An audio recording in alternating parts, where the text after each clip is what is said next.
copyrighted program created by the Rio Grande Oil Company.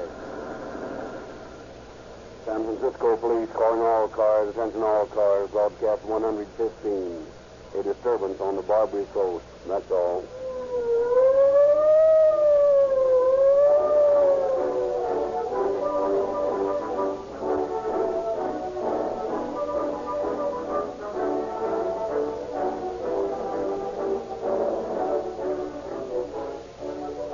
Searching through the confidential police files of leading western cities for the true facts of the crimes broadcast on Calling All Cars, Rio Grande investigators have discovered some fascinating information for motorists. Actual records of mileage and operating costs kept by the largest cities and counties in the West prove that Rio Grande cracked gasoline is not only the fastest and most powerful gasoline available, but it is also the most economical and efficient. This is the real reason why Rio Grande cracked gasoline continues to be specified year after year to power more police cars, fire engines, and emergency equipment than any other brand.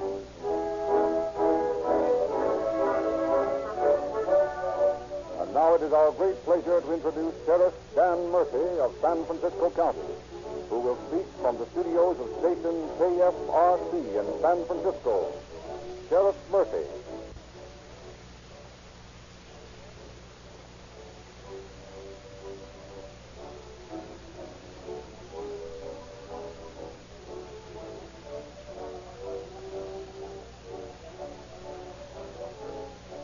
Good evening. Tonight, Calling All Cars brings you a story from San Francisco's famous old Barbary coast. A lot has been written about this one-time notorious district. Of course, much of this writing has been greatly exaggerated, as most native San Franciscans know. Before the enactment of the rigid reform laws which we have now, vice conditions in most cities were undisguised. There was no attempt at concealment, and this was true in San Francisco. The discovery of gold in California in the middle of the past century brought to San Francisco a great many adventurous men of the rough sort. It is not strange that these men sought rough amusement.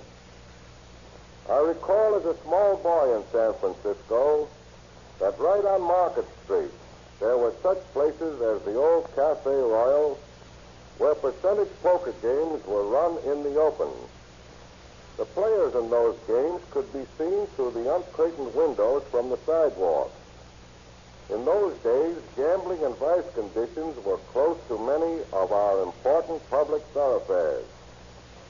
The romantically publicized Barbary Coast was an outgrowth of the mining camps and the rough and ready days of '49. And long after the gold fever had burned out and San Francisco had grown into a great western metropolis, this sore spot of the old days remained.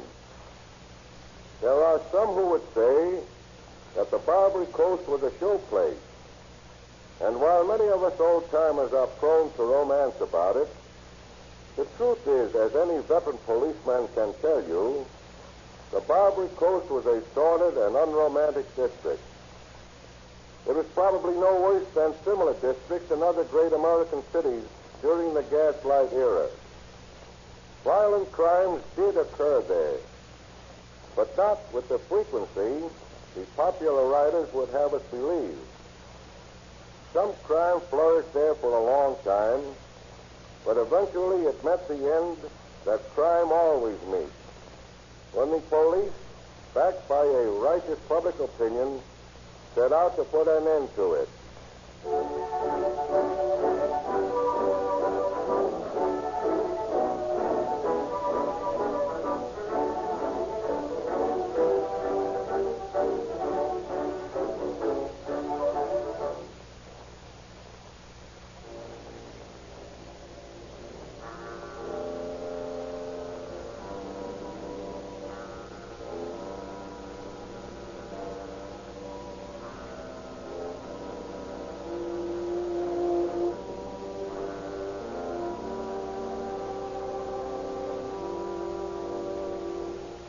It is late afternoon of a fine spring day early in the present century. Plowing through the white-crested waves before a spanking south wind, the four-masted sailing ship Jeremiah T. seeks the Golden Gate as the bloody sun dips behind the fog banks which squat over the Farallon, preparing for its slow nocturnal journey across the bay.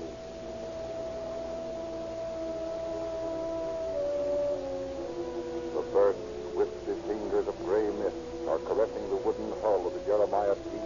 as she slips between the shrouded portals of the gate. The crew has scurried aloft to regan the mainsail when the first officer observes a half-dozen small boats making for the ship through the growing mist. He reports to the skipper at the wheel. There are several longboats passed alongside, sir. Yeah, I've been expecting them. Form a straight and Who are they, sir? runners for the French. Beg pardon, sir? Oh, I forgot you'd never made this port before, Mr. Johnson. No, sir. This is my first voyage into the Pacific. Yeah, make fast that line, Peterson. It's flapping like an old-made petticoat. You know, Mr. Johnson, these runners are a great help when you're in the fix I am. I don't understand, sir. Yeah, we have to stay in port nearly a month before we get another cargo. By the time the runners have gotten to work on the crew, we'll not have a handful of men left. They'll all be in those Whitehall boats heading for the Barbary coast. But that's desertion. Of course it is. By the light of St. Elmo, that's just what I want the crew to do. They desert, and I don't have to pay a man jack up his wages. But what do we do when we're ready to sail? No, we'll get another crew from the crimps who run the boarding houses. Shanghai? Well, call it that. They'll be a little drunk when we get them aboard, but they'll straighten up once we get free. Oh, Mr. Johnson, I saved the men's back wages and all the wages I'd have to pay them while we're in port. Pretty cute, wouldn't you say? I'd say it was a little hard on the men. Oh, you're soft, Mr. Johnson.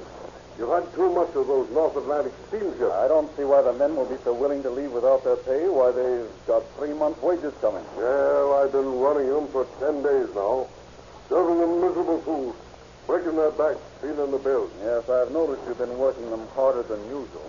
Hawkins! Hawkins, you dog! Go back up there and read that sail right, or I'll break every bone in your blasted body. No, they'll be willing to leave right enough when these runners get through them. Look, they're coming over the side now. But suppose you didn't want them to take the crew. Yeah, nothing much I could do about it. They're armed to the teeth and they're all tough. Just watch them get them over the edge. My friends who come along with me, may both road the same boarding house. Hi there, mate. Would you like some gin and bitter? Aye, that I would. And you're going to like Spencer's boarding house, Olaf. No, I stay here with the skipper. Collect money. Listen, then fix you up with money, schnapps, gold, anything you like. And then when you want the ship to sea, they know the skipper that's going to the South Seas on the pleasure cruise. No, I stay here.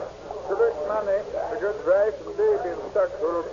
Collect money. Well, let's come and show with me whether you want to or not. You don't make me go. I stay hard. You summons the rage and take that.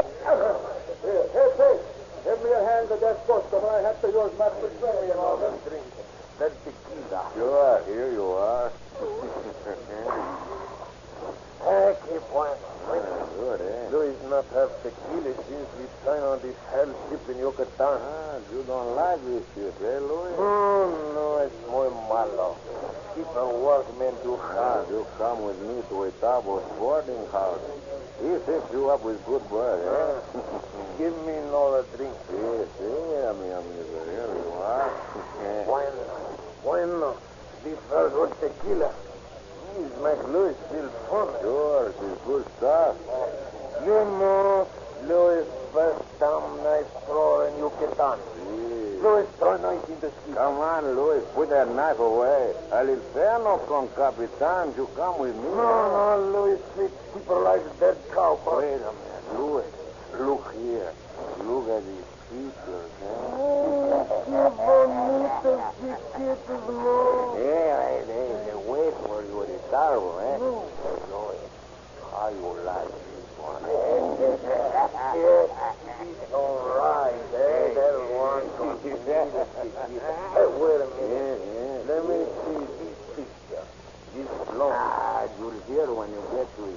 Starboard, Louis. You take Starboard, this one? Sure, and this one and this one. Here, Louis, you got red hair. Kid fellow, I know a red head in Panama one. Ricardo un día cuando me fui a tocar donde vivió el muchacho. No.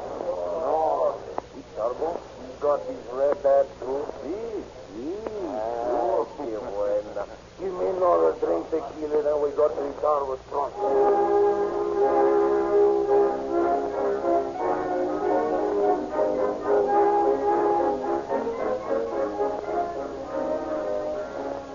Less than an hour after the runners had boarded the Jeremiah T, the ship is without a crew, and the Whitehall boats are gliding through the fog toward the waterfront, each with its load of befogged sailors upon whom the doped liquor has by now taken its effect. The Tarbo's crimp, or boarding house, to which Manuel, the runner, leads his boat, is built out over the black water of the bay, and a rickety staircase leads from a float through a trap door into a back room of the resort.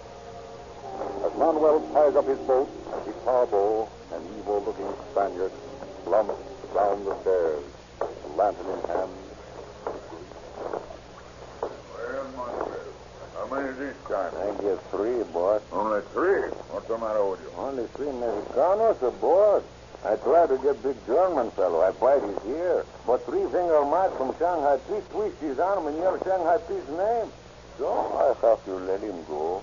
Well, bueno. Come on, muchachos. Come on. Here we are in the starboard. Come on, get up. We got red heads on.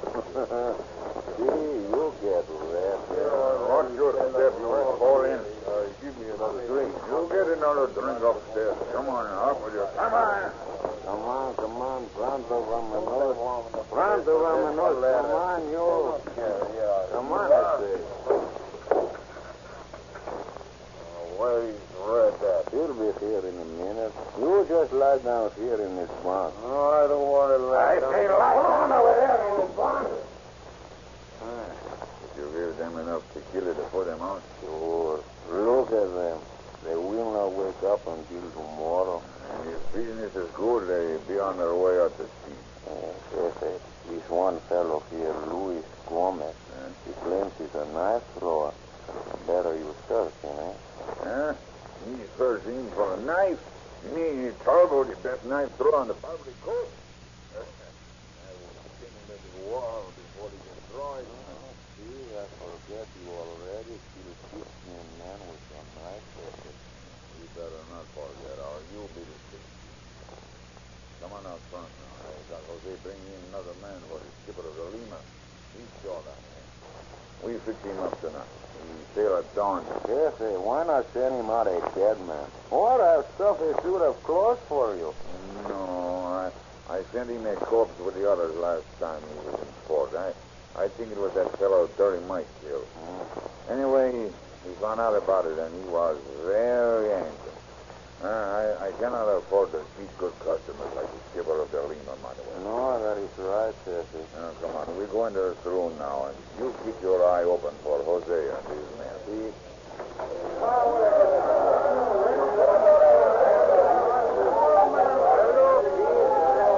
Come, Manuel, I fix you a drink. What do you like? Give me a beer. I must have a clear head when Jose brings his money. I must not miss my aim with a blackjack. That is right. Here's your beer. Gracias. And do not forget to edge him down the bar under the trap Do door. not worry, I won't. Don't get too close to the trap door yourself, Manuel, or a Tom will plug you and tip you out. I know better than that, amigo. Do not worry. Manuel, here come Jose now. Bueno. Hello, Jose. How are you? Hello, Manuel. Glad to see you. Come on, have a drink with me and my friend here. See? Manuel, this is the Pedro. Manuel, this is the Pedro. How do you do, senor? Pedro. Pedro is from Baja, California. He comes to San Francisco to see the sky. You have never been in our Pedro? No, senor. Now, Silver, I am busy. The room, she is going on. Bueno, Manuel, give it to him. Give it up, Tarbo. Well, amigos, Another recruit for the Tarbo Navy.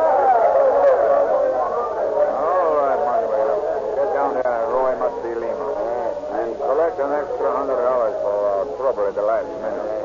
The skipper will take it out of his wages before he sets foot on the shore again. I only hope you did not hit him hard enough to scare him. I do not want to send any more corpses out of the Lima.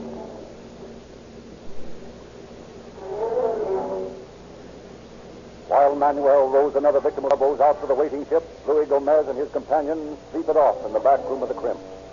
And late the next afternoon, as the dazed and bewildered sailors are struggling to wakefulness, Itarbo enters the room. All right, amigos, get up. I have at last got you a berth on a fine ship. What you say? The Capitan is waiting outside for you to sign the articles. Where's the redhead that feller tell me about, eh? Redhead? Oh. Amigo, you were so drunk last night.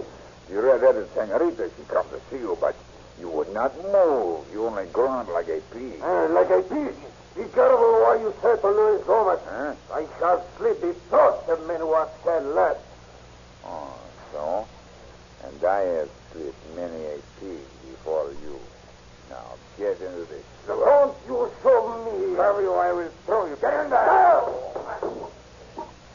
Manuel, see? Throw some water on that cockerel's face. Wake him up. See. All right, you two, into the saloon. Sí, senor. Sorry, Capitan, but this fellow on the floor needs a little persuasion. That's all right. I'll give him plenty of tea with a rope pen. Now, you two, sign these papers. What these papers say, senor? They are ship's articles for the brig Crown. I found you a berth. Where she saved, senor? What do you care? Sign them. But senor... Sign them. Do you want to get what Gomez got? Make my mouth. That is fine. And you two. Sí, senor. Now, Manuel, how about the difficult one? His water will bring him to.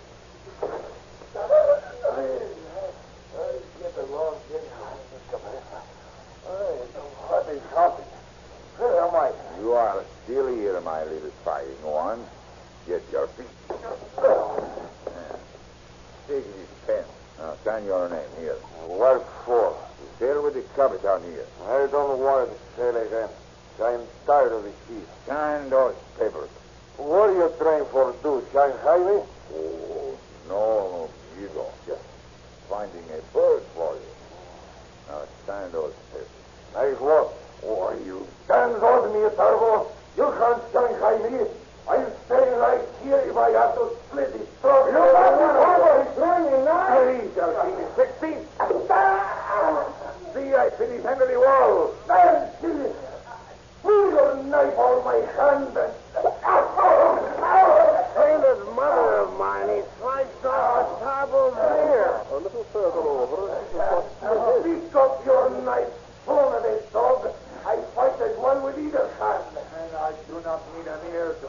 Lock the door, Jose. Clear the floor, amigo. Let them fight it out.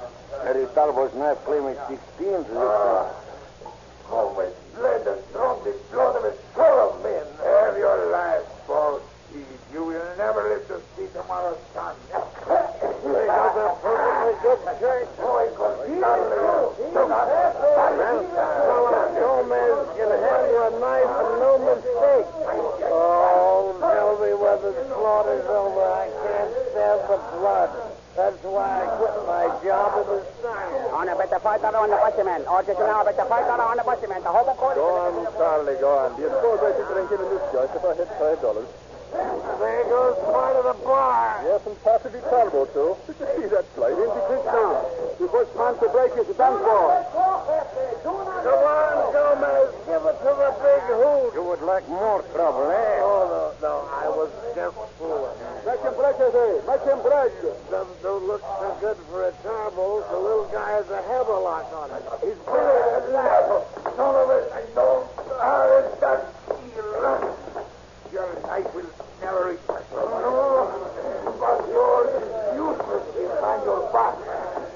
I will break your wrist. Not before I have broke your arm and choke my blade for you. Force down, pig. I see in your face. No! You shall die. I'll break your arm. So...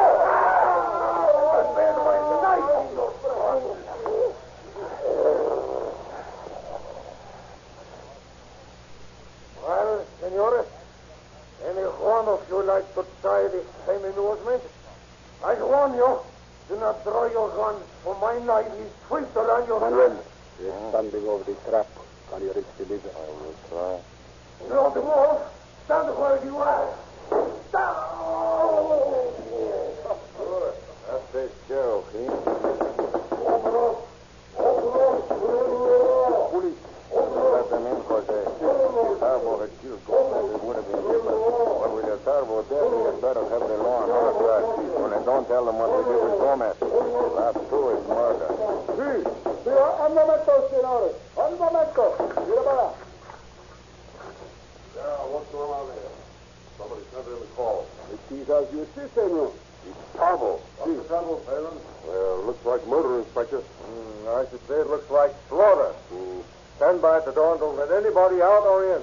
I'll take charge. Yes, sir. Now, who did this? Well, Inspector, he was a sailor. I think his name was Gomez.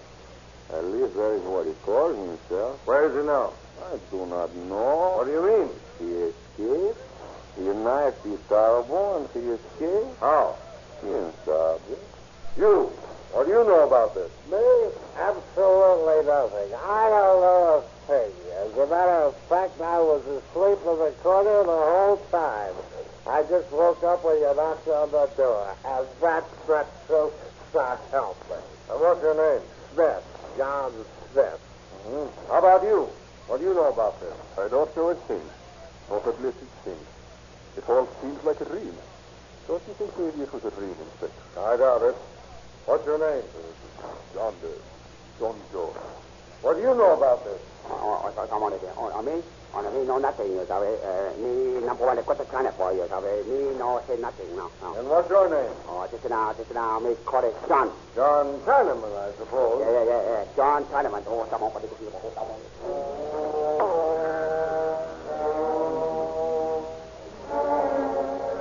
Jose and Manuel, the two drunks, the Chinaman, and the sea captain are all taken in and closely questioned. Finally, they furnish the police with an adequate description of the fugitives, and while one detail of police drags the bay and the district around its harbor crimp, Inspectors Mackey and Conlon closely search every ship sailing from Mexican and South American ports on the theory that if he's not already dead, Gomez may have hidden aboard one in an attempt to get back to his native land. Finally, 2 days later, as Conlon is searching steamships berth of port about to sail over the isthmus, the captain approaches. Have you been successful, Inspector? Not yet, sir. I've been through the hold and the bilge. I found nothing. Of course, if your man hid in one of the ballast tanks, we might not know it for months. We'd like to know, and we just filled the tanks with water yesterday. Well, I still have to search topside. Never can tell where he might be hiding, in a funnel or in a lifeboat. That's quite true. But unfortunately, Inspector, we have to pull out of our berth. Well, I thought you weren't sailing until 5 o'clock. We're not, but we have to vacate the pier for an incoming liner. We'll be anchored in midstream until late afternoon. And you don't mind if I stay aboard until you up anchor? No, not at all. Thanks. It shouldn't take more than another hour.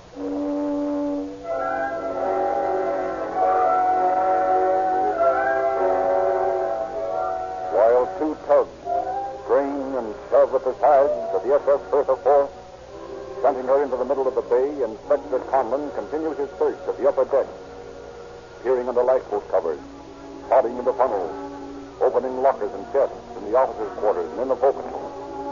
Finally, as the great ship swings around in the stream and the engine room bells jangle for full speed astern, the inspector is on the forward wall deck, talking to the boatswain.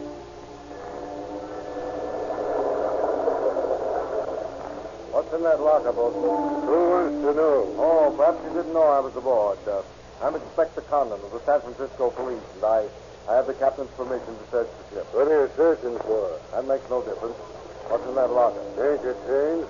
Mind opening it for me? You landlubbers make a lot of trouble. I tell you, there's just anchor chains in there. Will you open that locker, or must I call the captain? Hey, sir, I'll open it. There you are, sir. Anchor chains, like I said. Only don't get too near to them. We're dropping anchor in a minute. You are? Then you'd better get out there in a hurry, Gomez. What? Who are you speaking to? The man I'm looking for. Come on, Gomez, and step lively. Hands in the air. Si, senor. I come. In blood you come. my hand is hurt so bad. Take him down, will you, Bolton? Yes, sir. Here you are, sir. A knife. I did not intend to use it, senor. Oh, I'm glad you come. All right, sir. Stand aside, you two, while I throw the anchor level. Oh, mother is dead. What is that? They're dropping the anchor. We didn't give a better safe place to hide, Gomez. Look at that heavy chain lancing around in there as the anchor falls. If I hadn't found it just now, you'd have been chewed to bits in the middle of that pile of shade. No, senor, gracias. Mil gracias. You have saved my life. Oh, I'm glad you found me, senor. Oh, I'm glad you found me. Oh, Santa Maria, un momento más y yo hubiera muerto en ese cuarto interno. You have saved my life. You have saved my life. Not for very long, I'm afraid. You'll probably lose it on the gallows at San Quentin.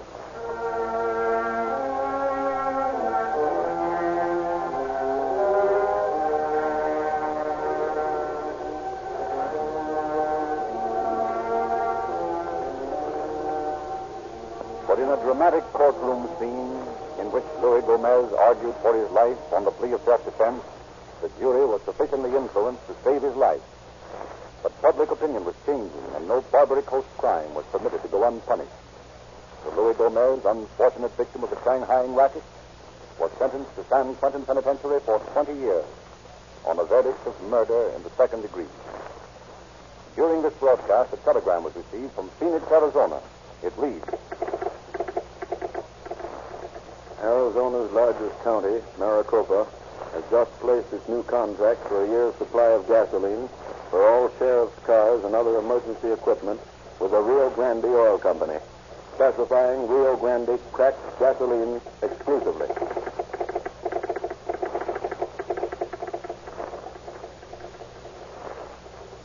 This is Rio Grande's big year. Police and officials of Oakland, Berkeley, Los Angeles, and many other leading western cities and counties have convincingly endorsed cracked gasoline by renewing contracts for 1936 with Rio Grande. But even more important, the sales of Rio Grande cracked gasoline to all motorists have increased 140%. Have you changed yet to the fastest growing gasoline in the West?